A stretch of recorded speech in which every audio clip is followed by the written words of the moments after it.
After all these years, I finally got around to making a pool demonstration video of the Chalmette rig. Now, my older viewers will know what I'm talking about. You see me catch a lot of speckled trout on the Chalmette rig. But some of you who are more recent to my channel may not know what I'm talking about. So before just jumping into a pool video, I'm going to give you a little introduction to what's going on so you can follow along. I started playing around with this idea in about 2014, and I was regularly fishing with the rig by 2015. My original objectives were threefold. Number one, I wanted to achieve a suspending lure presentation near the bottom. And when I say near the bottom, I mean in like 20 foot of water depth. I thought that I would have a better success if the bait spent at least some time hovering or suspending near the bottom instead of just laying in the mud like a heavy jig does. I was also hoping for an outcome where the lures acted like disabled natural bait, and therefore the trout would think they would be an easy target for them. Number two, I wanted the bait to have action, but still be able to be fished slowly to appeal to the less aggressive wintertime trout bite. Number three, I wanted a lure that the trout would not know immediately was artificial when they sucked it in.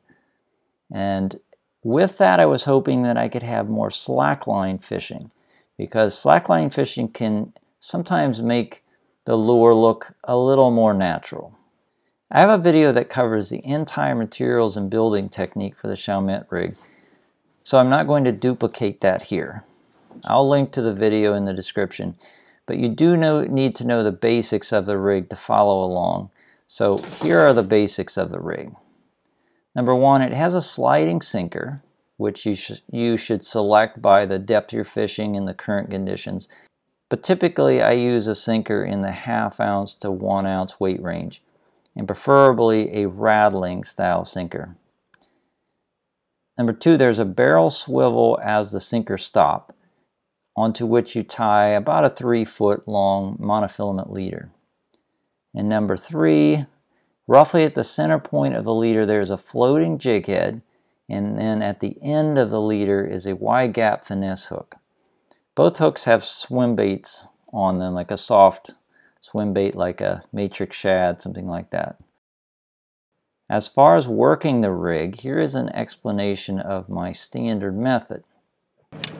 What we're trying to simulate is a kind of crisp hop off the bottom of the bait. Just kind of hops off the bottom. So it's a kind of pattern that I normally fish, where I'll throw it out, let it sink to the bottom. So get it out there, let it drop down.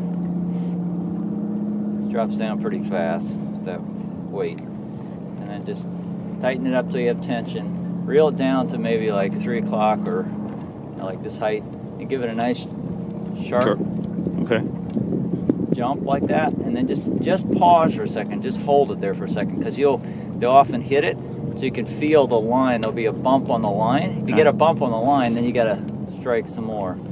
And then if you don't have anything, reel back down, and then you can pause for a second and then give it another good sharp little snap. So you either feel a bump on the line, at which point you strike, or when you lift up, you'll feel a weight on there, which is a fish on there. In this clip, you can see how the fish takes the bait as the weight falls. And I'm sensing the fish by a slight tap on the line, or maybe a bit of tension.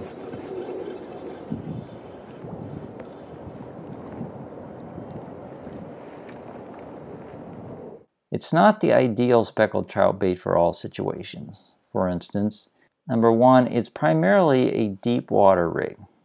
Although I have caught trout with it in as shallow as 6 foot of water.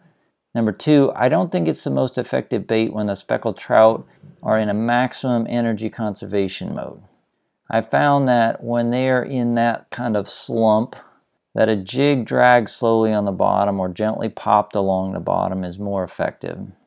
Number three, it's not the ideal bait when fishing in strong current. This is a mechanical problem, not a lure problem, because the current swirls the leader around and it tangles the rig. I've also used the Chalmette rig to fish live shrimp in deep water. I just attach the shrimp by the tail onto the trailing hook, and this is very effective.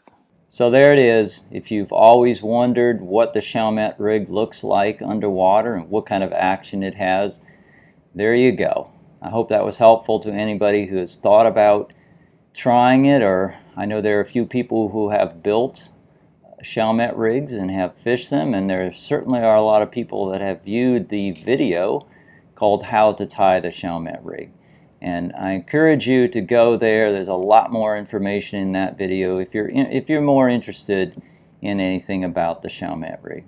Hey, thanks for watching this video and all my videos. I appreciate the support through thumbs ups and subscriptions to my channel. So good luck out there on the water, and I hope you can catch some fish.